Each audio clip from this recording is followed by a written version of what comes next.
ପୂର୍ବତନ ବିଧାୟକ ଶ୍ରୀଯୁକ୍ତ ବିଷ୍ଣୁଚରଣ ସେଠୀଙ୍କର ଗୋଟେ ସ୍ୱପ୍ନ ଥିଲା ଭଦ୍ରକକୁ ଉନ୍ନତି କରିବା, ଭଦ୍ରକ ଗୋଟେ ବଡ଼ ମେଡିକାଲ କଲେଜ ଆଣିବା, ଆଉ ଧାମନଗରରେ ଗୋଟେ ବୟାନ ପାର୍କ ପ୍ରତିଷ୍ଠା କରିବା। ଇଏ ଥିଲା ଆମର ପୂର୍ବତନ ବିଧାୟକ ଶ୍ରୀଯୁକ୍ତ ବିଷ୍ଣୁଚରଣ ସେଠୀଙ୍କର ସ୍ୱପ୍ନ। ମୁଁ ଆଜି ସେଇ ଗେଣ୍ଡା ଦଳିଆକୁ ଖୋଜୁଛି, ପାଉନି। ଯୋଉ ଗେଣ୍ଡା ଦଳିଆ ଦିନେ କହୁଥିଲେ ସୂର୍ଯ୍ୟବଂଶୀ ସୁରଜକୁ ଆମେ ଧାମନଗର ଦାନ ଦେଇଦେଲୁ, ବାପାଙ୍କ ସିମ୍ପାଥି ଭୋଟ ପାଇକି ଆଜି ଆମେ ତାକୁ ଭୋଟ କରେଇକି ଜିତେଇଦେଲୁ, ଧାମନଗର ତାକୁ ଦାନ କରିଦେଇଛୁ। ଶୁଣରେ ଗେଣ୍ଡା ଦଳିଆ, ବାଘ ଯେତେବେଳେ ଶିକାର କରେ ପୁରା ସାଇଲେଣ୍ଟଲି କରେ, ଆଉ ଯେତେବେଳେ ପଙ୍କି ଶିଆଳ ମାନେ ଶିକାର କରନ୍ତି ଖାଲି ପାଟି କରନ୍ତି, କିନ୍ତୁ ବାଘ ଯେତେବେଳେ ଶିକାର କରିବ ପୁରା ସାଇଲେଣ୍ଟଲି କରିବ। ଆଉ ସେଇ ବାଘ ହଉଛି ଶ୍ରୀମାନ ସୂର୍ଯ୍ୟବଂଶୀ ସୁରଜ, ଯେ କି ଆଜି ଧାମନଗରରେ କଣ ଆଜି କରିକି ଦେଖେଇଛି ସେଟା ଧାମନଗରବାସୀ କହିବେ। ଆଜି ସେଇ ଧାମନଗରବାସୀଙ୍କ ପାଇଁ ମୁଁ କହୁଛି, ଧାମନଗରବାସୀଙ୍କ ବହୁତ ଦିନର ସ୍ୱପ୍ନକୁ ଆଜି ସେଇ ଶ୍ରୀମାନ ସୂର୍ଯ୍ୟବଂଶୀ ପୂରଣ କରିବାକୁ ଯାଇଛନ୍ତି। ଯୋଉ ସୂର୍ଯ୍ୟବଂଶୀ ସୁରଜକୁ ଦିନେ ଗେଣ୍ଡା ଦଳିଆ ମାନେ କହୁଥିଲେ ଇଏ ଧାମନଗରବାସୀଙ୍କ ପାଇଁ କିଛି କରିପାରିବନି, ଶ୍ରୀମାନ ସୂର୍ଯ୍ୟବଂଶୀ ଧାମନଗରବାସୀଙ୍କ ପାଇଁ ଗୋଟେ ସ୍ୱପ୍ନ ପୁରା କରିବାକୁ ଯାଉଛନ୍ତି। ଆଉ ଧାମନଗରବାସୀଙ୍କ ପାଇଁ ଏତେ ବଡ ଗୋଟେ ଖୁସି ଆଣିକି ଧାମନଗରବାସୀଙ୍କ ଆଗରେ ଥୋଇ ଦେଇଛନ୍ତି ଯେ ଧାମନଗରବାସୀ ମାନେ ଆଜି ସେଇ ଶ୍ରୀମାନ ସୂର୍ଯ୍ୟବଂଶୀକି ଏତେ ଭଲ ପାଇବା ଦଉଛନ୍ତି, ସେଇ ଗେଣ୍ଡା ଦଳିଆ ଆଜି ଗାତରେ ପଶିଯାଇଛନ୍ତି, ତାଙ୍କ ମାଟି ଲାଗିଯାଇଛି।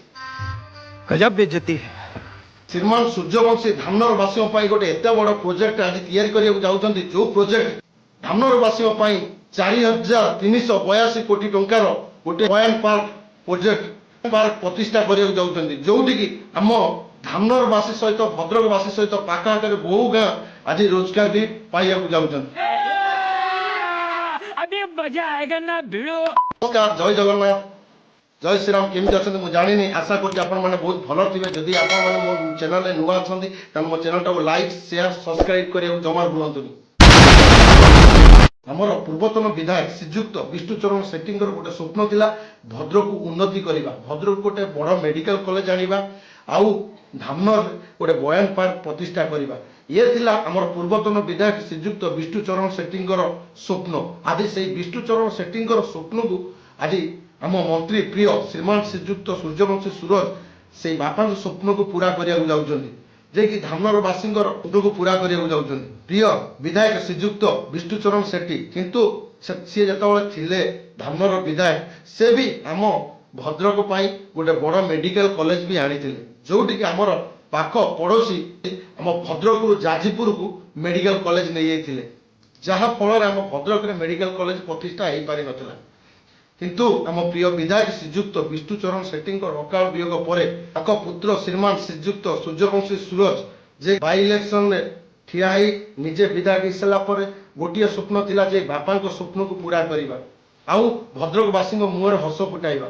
ଆଜି ସେଇ ଭଦ୍ରକବାସୀଙ୍କ ସ୍ୱପ୍ନ ପୁରା ବାପା ଦେଖିଥିବା ସ୍ୱପ୍ନକୁ ଆଜି ପୁରା କରିଛନ୍ତି। ଆଜି ସେଇ ଭଦ୍ରକ ହସୁଛି। ଆଜି ଆମ ଭଦ୍ରକକୁ ମେଡିକାଲ ବଡ଼ ମେଡିକାଲ କଲେଜ ଆସିଛି, ଆମ ଧାମନଗର ଛକରେ ଟେକ୍ସଟାଇଲ ପାର୍କ ହବାକୁ ଯାଉଛି। ସବୁ କିଛି ଆମ ସୂର୍ଯ୍ୟବଂଶୀ ସୁରଜ ଯେ କି ଆମ ମନ୍ତ୍ରୀ ଅଛନ୍ତି, ସେ ଆଜି ଆମ ସ୍ୱପ୍ନକୁ ସବୁ ପୁରା କରିବାକୁ ଯାଉଛନ୍ତି। ଯେ କି ଭାଇ ମାନେ ଆମେ ଭଦ୍ରକରୁ ଯାଇ ବହୁ ବାହାର ରାଜ୍ୟରେ କାମ କରୁଥିଲେ, ତଥା ଆମର ସୁରାଟ କି ଗୁଜୁରାଟ କି ଆମର ତାମିଲନାଡୁ ହାଇଦ୍ରାବାଦ ବାଙ୍ଗାଲୋର ଏଇଭଳିଆ ଜାଗାରେ ଯାଇକି କାମ କରୁଥିଲେ। ଆଜି ସେଇ ଭାଇମାନଙ୍କୁ ଆମ ଭଦ୍ରକ ଜିଲ୍ଲାରେ ଆଜି ତାଙ୍କ ପାଇଁ ଚାକିରି କରିବା ପାଇଁ ସୁଯୋଗ ଆସିଯାଇଛି। ସେଇମାନେ ବି ଆଉ ବାହାରକୁ ଯିବେ ନାହିଁ। ଯୋଉମାନେ ଦାଦନ ଖଟିବାକୁ ବାହାରକୁ ଯାଉଥିଲେ ଆଉ ଦାଦନ ଖଟିବାକୁ ବାହାରକୁ ଯାଇପାରିବେନି, ସେମାନେ ବି ଘରେ ରହିକି ବି ଏଇଠି ପାଖରେ ବି କାମ କରିପାରିବେ। ତାଙ୍କ ମୁହଁରେ ବି ଆଜି ହସ ଫୁଟିଛି। ମୁଁ ସେଇ ଗେଣ୍ଡା ଦଳିଆ ମାନଙ୍କୁ ଗୋଟେ କଥା କହୁଥିଲି, ଆପଣମାନେ କଣ କହୁଥିଲେ, ଧାମନଗରରେ ଆପଣ ଟେକ୍ସଟାଇଲ ପାର୍କ କରିପାରିବେନି। ଯୋଉ ଗେଣ୍ଡା ଦଳିଆ ମାନେ କହୁଥିଲ ଧାମନଗରରେ ଟେକ୍ସଟାଇଲ ପାର୍କ କରିପାରିବେନି, ଆଜି ମୁଁ ସେଇ ଗେଣ୍ଡା ଦଳିଆ ମାନଙ୍କୁ କହୁଛି କଣ ହେଲା କି ଆଜି ତମ ଆଖି ଆଗରେ ଆମର ଧାମନଗରରେ ଟେକ୍ସଟାଇଲ ପାର୍କ କରିକି ଆମ ମନ୍ତ୍ରୀ ଦେଖେଇଲେ। ଆପଣମାନେ ଆଜି କାହିଁ କିଛି କହୁନାହାନ୍ତି? ଓ ଆଜି ଆପଣଙ୍କୁ ଆଉ କହିବାକୁ ମୁହଁକୁ ଲାଜ ଲାଗୁଛି, ମୁହଁ ଦେଖେଇବାକୁ ଲାଜ ଲାଗୁଛି। ମୁଁ ସେଇମାନଙ୍କୁ କହିଦଉଛି, ଆଉ ତମେ ତ ଦେଖିନଥିଲ କହୁଥିଲ, ଆଜି ଟିକେ ଆଖି ପୁରେଇକି ଦେଖିନିଅ। ଆଜି ଧାମନଗର ଛକରେ ଟେକ୍ସଟାଇଲ ପାର୍କ ହବାକୁ ଯାଉଛି, ହଉଛି କି ନାହିଁ ଆପଣ ଟିକେ ଆଖି ପୁରେଇକି ଦେଖିନିଅ।